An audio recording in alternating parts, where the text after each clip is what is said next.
and that's and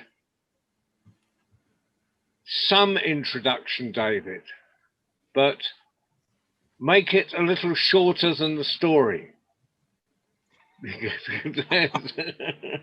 and, yeah, well, Nick and you compete for long introductions, but they're brilliant. I could never compete with Nick on that one. Anyway, are we ready? Are we ready to go? We're about to go live. Ladies and gentlemen, girls and boys, and assembled company.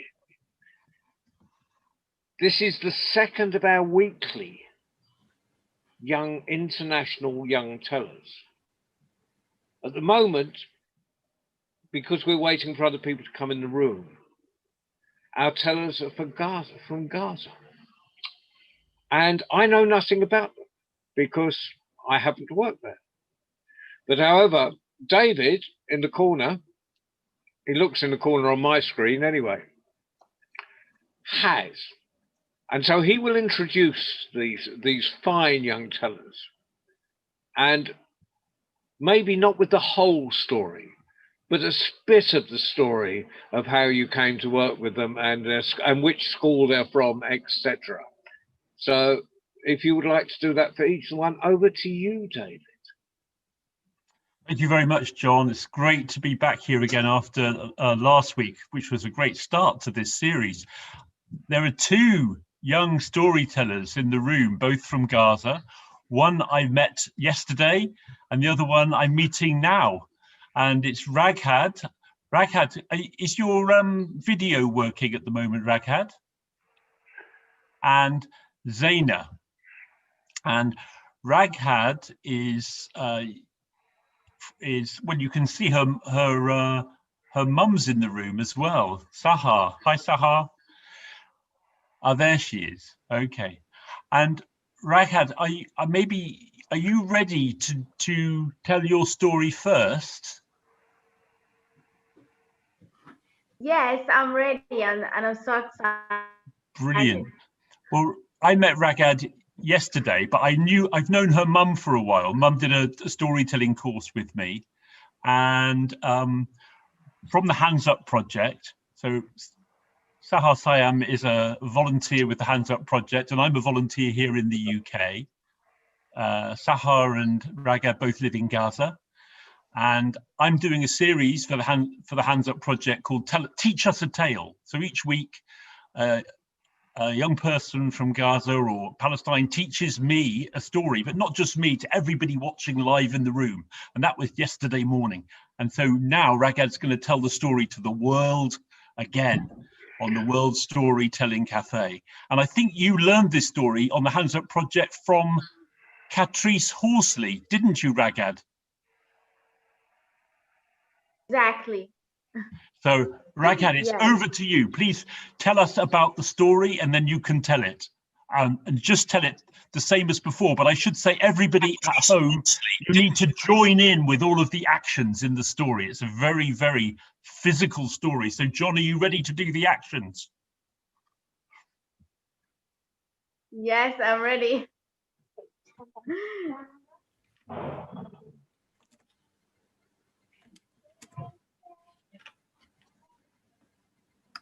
Are you ready? Once upon a time, not. Twice upon a time, not. 3 times upon a time, not. Oh yeah. Once upon a time, there was a cottage in the forest. And in that cottage, there lived Christian, her mother, and a little baby brother. And every day, Christian mother went to the forest to collect the wood, to take it to market, to sell for money, to buy food to eat.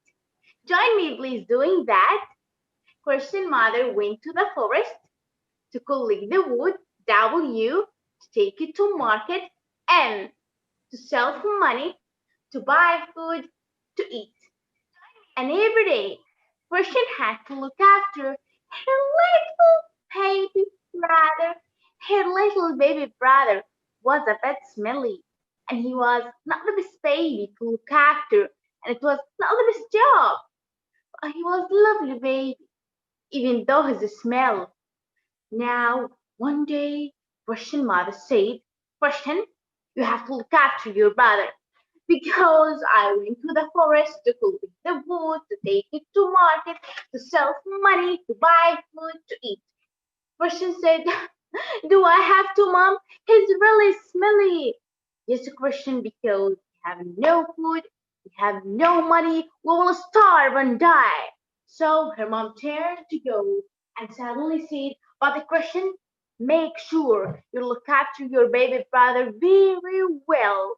Because Papa Jacobes has been a fly in the sky, and they swoop down and snatch small babies and take the babies to a house into the forest. For she said, Mom, don't worry, I will leave the house. So her mom left and the Christian stayed with her little baby brother. Suddenly, there were a knock on the door. They were her friends, and her friends said, Christian, Christian, come and play. And the Christian said, no, I can't. I have to look after my little baby brother. And her friend said, oh, prank him, and we all look after him. Yes, said the Christian. So she took the baby and placed him on the grass and joined with her friends, skipping and flying the kite.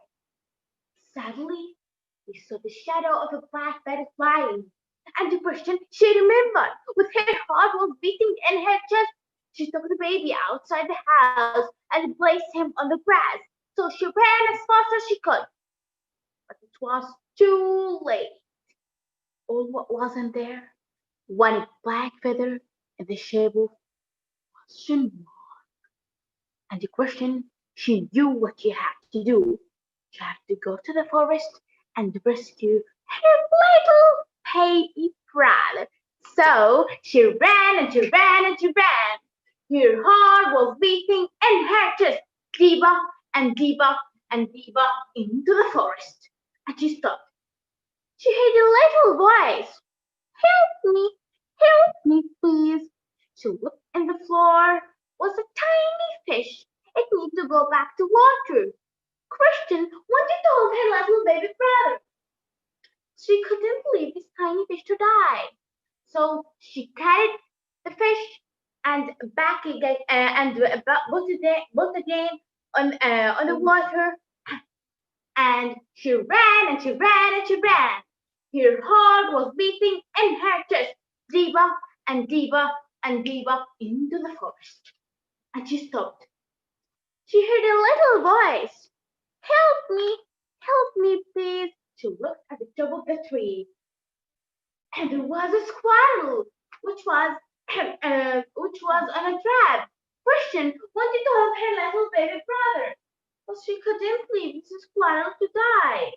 So she climbed the tree, opened up the trap, opened up the trap, and the squirrel go to the hole and came back with a nut. Take this, you may need it. And the Christian said, oh, thank you, Shukran Jazilan. And she ran and she ran and she ran. Her heart was beating in her chest, deeper and deeper and deeper into the forest. And she stopped. She heard one little voice, help me please, on her mouse tail. Christian wanted to hold her little baby brother. She couldn't leave this tiny mouse to die. So, like to die, she bent down and she moved the rock. The little mouse went into the hole and came back with the pebble. Take this, you need it. And the Christian said, oh, thank you, Shukran Jazilan. And she ran and she ran and she ran. Her heart was beating in her chest, deeper and deeper and deeper into the forest. And she stopped. There, in front of her, was Baba Yago's house. Questioning quietly, stepped to the ladder of Baba Yago's house. She climbed quietly, step over step, step over step. Then she reached the veranda and looked inside the window. She saw Yago sitting down on her chest, fall asleep, forward and backward, forward and backward. So quietly Christian stepped into the house. She went around the sleeping woman, and there was her little baby brother lie. So she put one hand on the bottom and one hand on his mouth, and one hand in his mouth. Then she was in front of the ladder when her brother started crying. Baba Yaga woke up. She looked there. She looked there and saw Christian and her little baby brother with his little teeth chasing Christian baby brother. So Christian, oh my God, what can I do? Then she remembered the shell. She threw it over her shoulder. Then a huge lake of water was in between her and the fireball. And Baba Yaga sprinkled the water and again, using Christian with her metal teeth. So Christian remembered the nut. She threw it as she nut over her shoulder where it landed. A tree over tree over tree over tree over tree over tree close together. Baba Yaga chopped all the tree again and again, chasing the Christian. So Christian finally she remembered the petal. She threw it over, and where it landed a huge mountain, so high and so wide. And so Baba Yaga tried to find the mountain, but she couldn't. Christian didn't stop running till she reached her home. She gave him back and she fed him. Now Christian mother and her little baby brother had lived happily ever after. The end.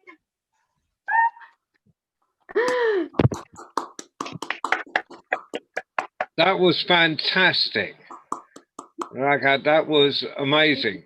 And our people in Morocco never show themselves, but they were up there smiling and showing themselves. So it was brilliant, and that's a lot to keep in the head. Yeah, I've been storytelling for centuries, and I have well, nearly as long as Michael down there. He's got a beard nearly as big as mine, and we have trouble keeping stories that long in our heads. So fantastic, brilliant, David. I'm going to pass back to you, so I don't do what I told you not to. Ragad, well done. You told it even better than you told it yesterday. It was absolutely fantastic. Well done. Well done. Brilliant. And I just want, how do you feel, Ragad? How do you feel? I'm so happy and I'm so proud. There are many people who are watching it now here in the room, but also on Facebook in different countries, and many more people will watch the recording of this video later. So it's a really good way to tell your story to the world. This story about Baba Yaga, did you tell me this is a story from Russia? Yes, from Russian. It's a well-known in Russian. And I'm just going to quickly ask your mum, Sahar Siam. Oh, she's just disappeared. Okay. Sahar, did you enjoy that?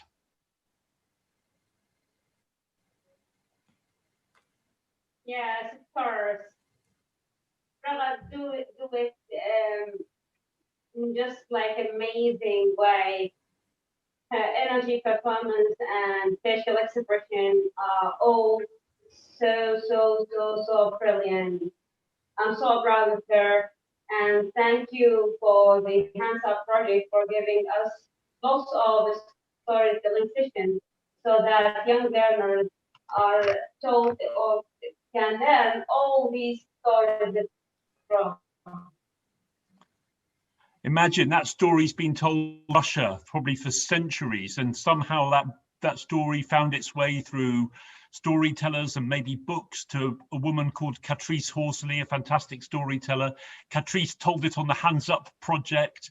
Many people watched that. Among the Raghad, she learned the story by watching that live video or watching recordings. Now she's learned it. She's telling this Russian story to us, and we can all take that story that we've learned from Raghad and pass it on to others, which is what storytelling is all about. Fantastic, Raghad. Well, I'm really excited. We've got another storyteller now, also through the Hands Up project, and this is Zaina. And I know Zaina's mum, Dalia. I'm just meeting Zaina for the first time, but Zaina, you're going to tell us a story about a cat. Is that right, Zaina? Yes. So Zaina, please tell us about you. How old are you, Zaina? 11 years old. Brilliant. And do you live in Gaza? Yes. And how are you today? Great. So Zaina, it's over to you. Tell us about the story, and then you can tell us a story. Yeah. Hi, my name's Zaina. I'm 11 years old. And I live in Gaza, Palestine. This story is for young learners. The title of the story is Pete the Cat. Pete the Cat. Pete the Cat was walking down the street in his brand new white shoes. Pete loved the new white shoes so much. He sang this song. I love my white shoes. I love my white shoes. I love my white shoes. I love my white shoes. Oh no! Pete stepped on a large pile of strawberries. What color did it turn his shoes?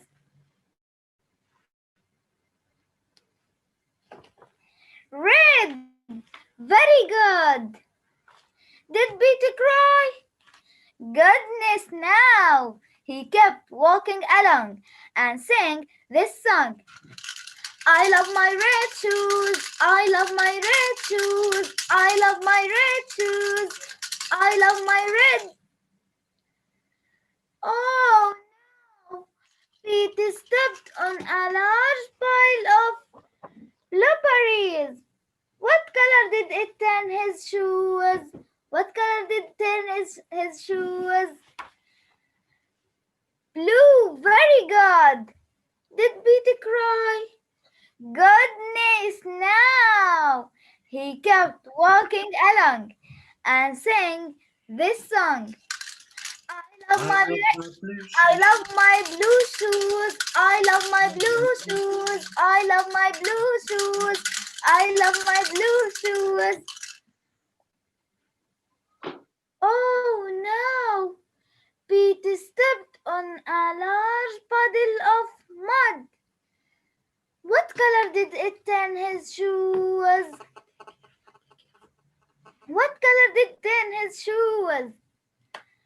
Brown. Very good.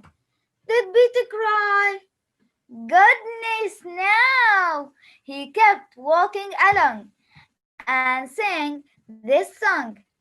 I love my brown shoes. I love my brown shoes. I love my brown shoes. I love my brown. Oh no! Pete stepped on a large bucket of water. All the brown. and all the blue and all the red were washed away, were washed away. What color did turn his shoes again? White, very good. But now they were wet. Did Betty cry? Goodness, no. He kept walking along and sang this song. I love my wet shoes. I love my wet shoes. I love my wet shoes. And this is the end of my story. Now my question to you. What is the moral of the story, or what did you learn of my story? Good question, Zaina. Good question. I'm going to ask people. So I'm going to ask Michael Faherty. What did you learn from that story, Michael? Look on the bright side, enjoy what you've got. If you've got new shoes, you're very lucky, whatever color they turn out to be. Brilliant. Zaina, would you like to ask another person? Yes, Who are you going to ask? Nick. Nick.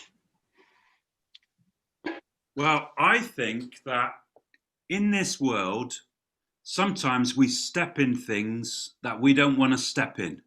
But we have to make the best of it, whatever we step in this life, yeah? And I think that's the moral of the story. We just keep singing. Yes.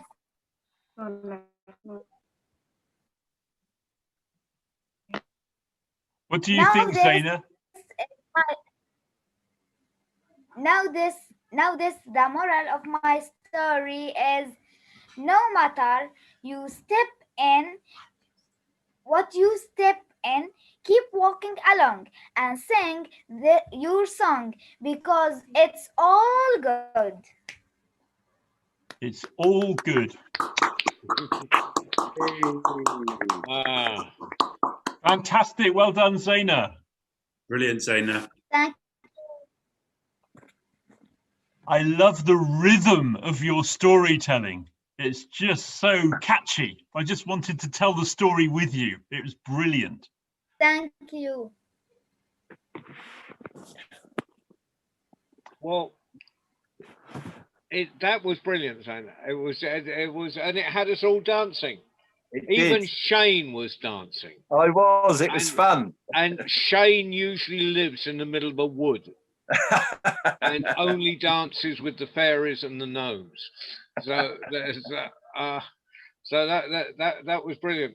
Ali was dancing down there in Marrakesh, weren't you, Ali? Yes. John, I asked Raghad's mum to give a comment. Should we also ask Zaina's mum to give a comment? Absolutely. So, Dahlia, are you there? Yes. Would you like? Dahlia, I know you because you're on the course that I'm teaching at the moment. Yes. Creative storytelling for teachers. Zaina, how do you feel about your daughter Zaina's storytelling? Well, I'm taking a course with you, and in fact, I'm a volunteer in Hands Up project. I'm explaining lessons, curriculum-based sessions with Wendy. About Zaina, I'm really proud of her. It's her first time to speak in public using English. So I'm really happy that she's doing that. I feel like my dream is getting true, because I want to hear her be very good in English. Right. She already is. Thank you. She already is brilliant. Fantastic. And Dahlia, your students are very lucky to have a teacher who is so dedicated as well to teaching them so creatively. So you can pass on your storytelling skills to your learners in Gaza. Fantastic. Sure, I'll do, inshallah. So, thank you. So thank you again to Raghad and Zaina. Big round of applause.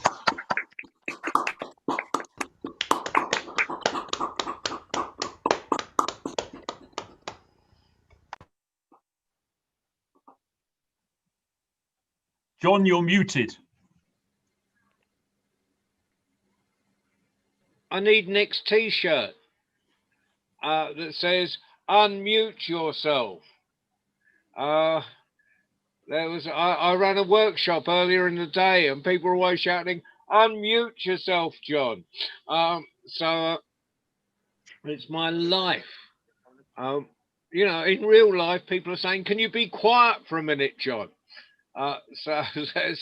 Anyway, we've only had 2 tonight.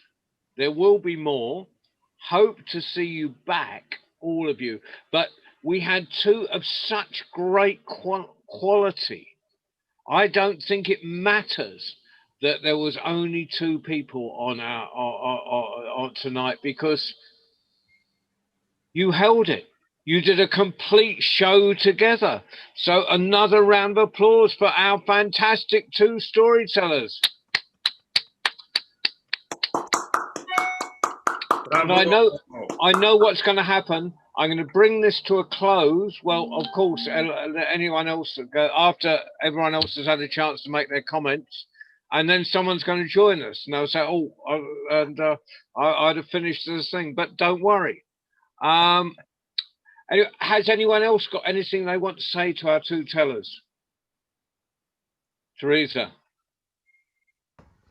I just thought you were wonderful, both of you. Really well done. I was just totally involved in both your stories from start to finish. You should be really proud of what you've done. And I just want you to have a look at the chat, because there's lots of messages there for you. Really well done. Can you see the chat, Raghad and Zaina? Can you see the chat on Zoom?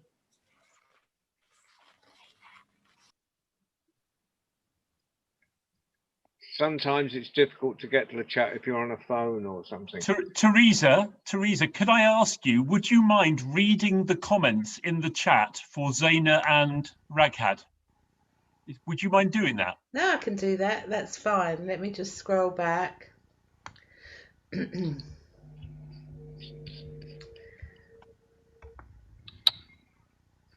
Right, I think the first ones are for Raghad. So Tom says, Tom says, "Wow, such energy." Then brilliant, and then really great, Raghad. Well done. I love Baba Yaga. Great choice. And then for Zaina, what a fun story. I really liked the way you sang the song and used the musical instruments, and you taught us the colours while we had fun. Well done. Thank you. And then I said, "Oh, I love that story so much, Zaina." And then you got from Tom, "Great story. I'll be telling this to my children later." Michael says, "Fabulous job, Zaina. We'll have to catch Raghad's story from the beginning." Ali says, "Zaina, nice story." Jackie, "Raghad, I missed your story because I got held up, but I will watch the video. I'm looking forward to hearing it." And that's a good point, Teresa, and everybody. You can watch these again on the recording shortly. Absolutely. And if there are any children out there who are watching this on Facebook at the moment, get ready, because next week it could be your turn to tell a story here. Yeah, and any children that are watching, if you want to tell a story, come on to the World Storytelling Cafe at 5 o'clock every Tuesday, and that's UK time, which I believe, if I'm right, is 7 o'clock in the evening in Gaza, is it? Yep. Yeah. In Morocco, it's 6 o'clock. I'm not sure what, I can't go around the whole globe, but there's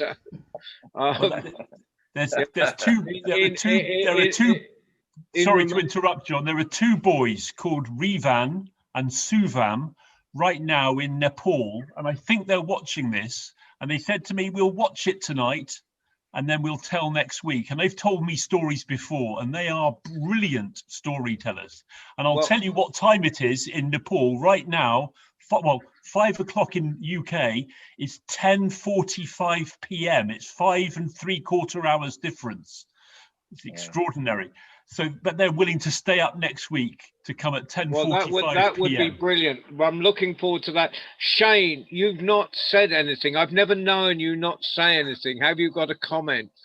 Well, I got here late, of course, which I'm a bit sad, but I'm going to have to watch the first one on catch up. But the second one, Zaina's, I just loved her fun and energy.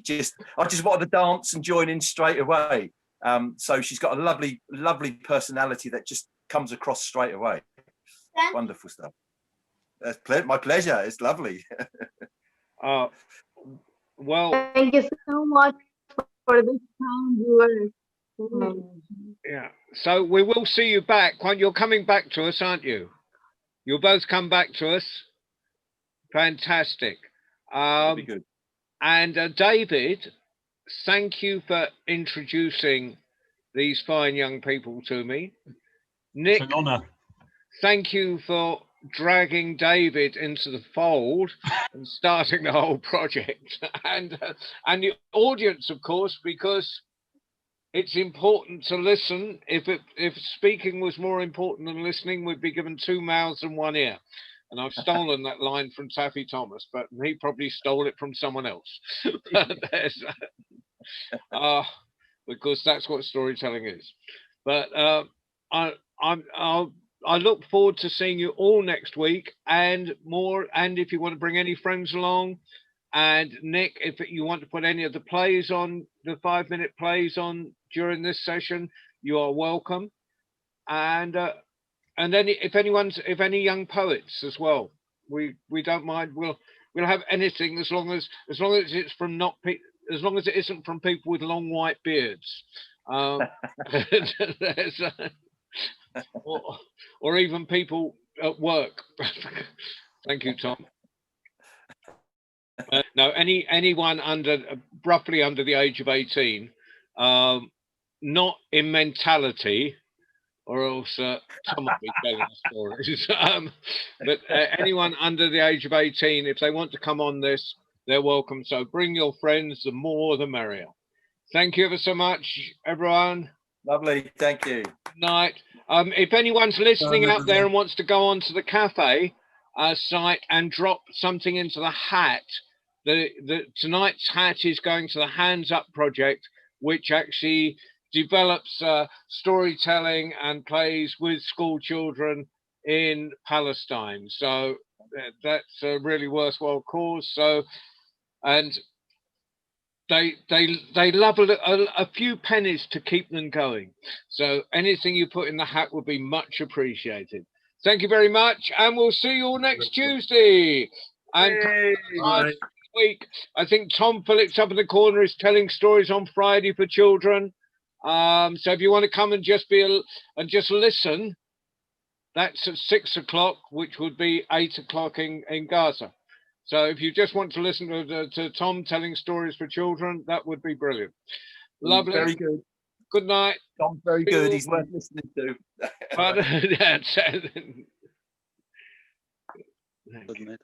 Thank you, Ali, for driving the bus.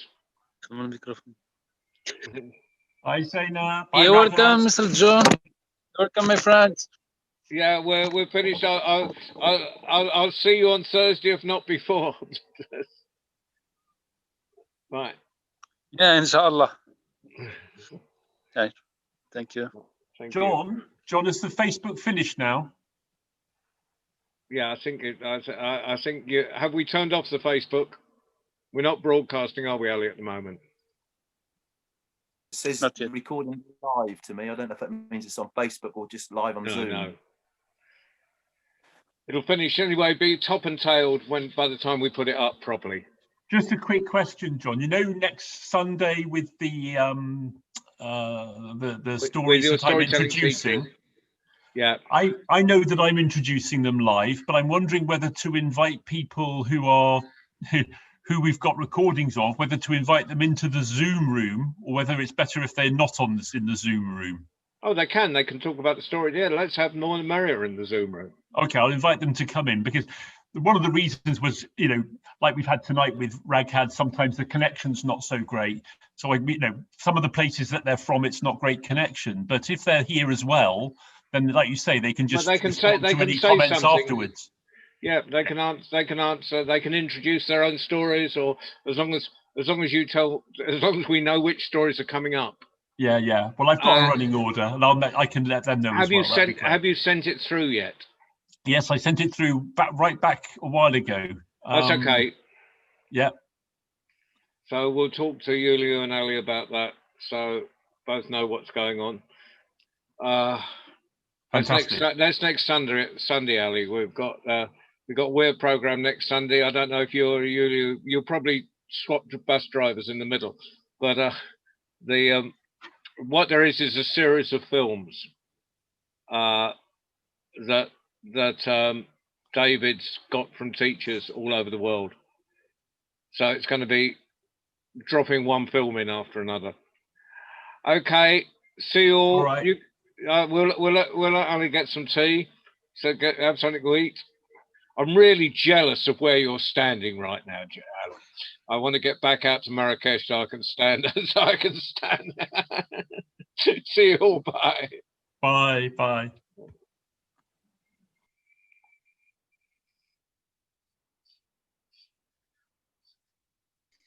You can come after the lockdown, Mr. John, inshallah.